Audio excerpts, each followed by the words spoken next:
Hello everyone, welcome to Pointless Demos. This is a two-part series video. This is the demonstration side of how inventory works on the customer-facing side and how it works for your staff. So they're not going to be logged in and they're just going to be browsing your menu. Part of this video expects that you have some understanding of how the point of sale works, and so you can check out our other videos that start from the ground up. This assumes you know how to start orders, look up items, and understand how our menus are set up so that they display particular to your business. So the first thing we're going to do is look at how it responds to guests. If you are a guest and you open up the app on a browser, okay, so to begin with, we have some categories. We're going to scroll down to the flower menu here because it gives us a good example of things. This item is out of stock. Not too many other features for this item, but we're really focused on the inventory portion here. So it just says out of stock. If we look at our cookies and cream, it's in stock. And that's what we need to know here for this demonstration. If this person tries to order, they'll just get a notification that they have to log in and register to place an order. We're going to go ahead and log in as a customer.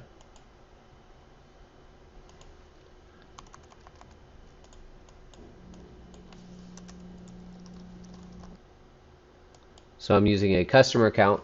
This customer already has one item in their cart. If we just take a moment to look at it, we've got just a basic retail item.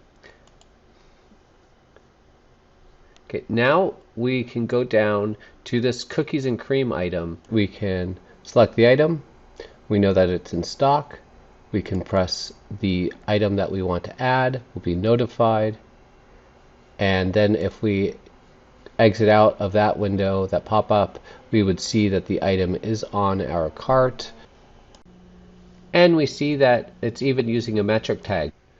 Later on in this video, and in part 2, you will see where the tag comes from. We have a separate video on METRC intake. Okay, we've switched over to the app and we're going to log in.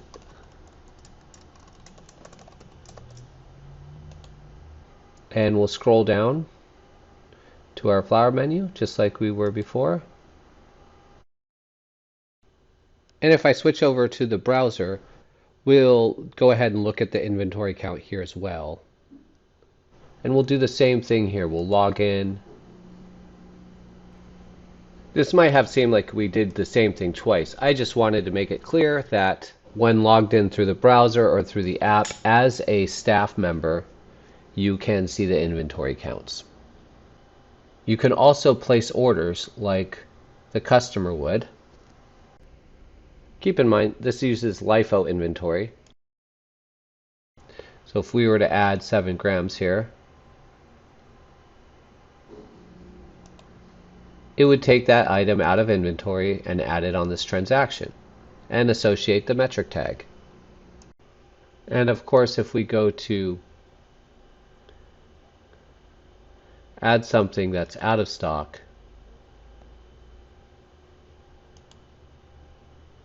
we'll get notified. Okay, now that you've seen some of the behavior of the inventory, we'll look at another feature. Here we have BGK and it has a count. The count is just a counter of the number of times an item has been used. So if we elect not to keep track of inventory using our inventory ledger and we only use the count field, we will see a count value. If the count is less than 0, the item will say out of stock, even if the item is not using our inventory system. And here you can see the difference where it says in stock and it has a value. So your items may or may not use the inventory system depending on your needs. Okay, now we're back at the app. Typically in the app, we would not be using buttons to add items to the orders. That's for the convenience of the user. And if an employee needs to look at some product information or pull up a price for a specific item.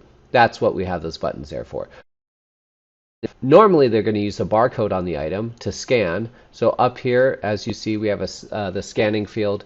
And we also see the display of weight from the scale. So before I scan this item, I want to show you a little bit about the inventory. Here we have our inventory ledger, and we have cookies and cream that we have two different inventory values for. We're going to be using the SKU here of MT0004685-1. And what that means is it has a metric label, and it has some values and features that are associated with metric. So when we scan this item here, we're going to be reducing the value of this item in the inventory ledger's total count quantity. We'll just make sure that's our count. And now when we scan, we see we've added that item on the transaction. It was 3.5 grams, $12.86 at $45, and we're using the metric label that we were just looking at. Then we can transition back over to the menu and look at the inventory count. We'll see that it has decreased by 3.5 grams. We can reduce another 3.5 grams by selecting 1/8 of the cookies. And we'll see that it has decreased again.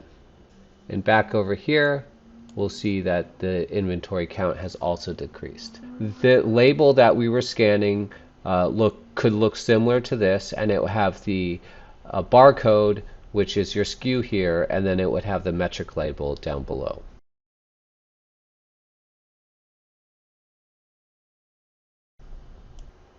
Okay, so that same feature will apply to any item. Whether it uses the scale or not, it's going to take the quantity.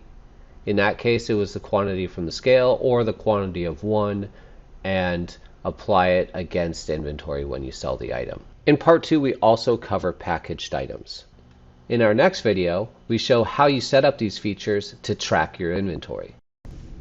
Thanks for watching. If you have any questions, contact us at support@pointlesspos.com. Give us a call, 866-973-8099, and go to pointlesspos.com.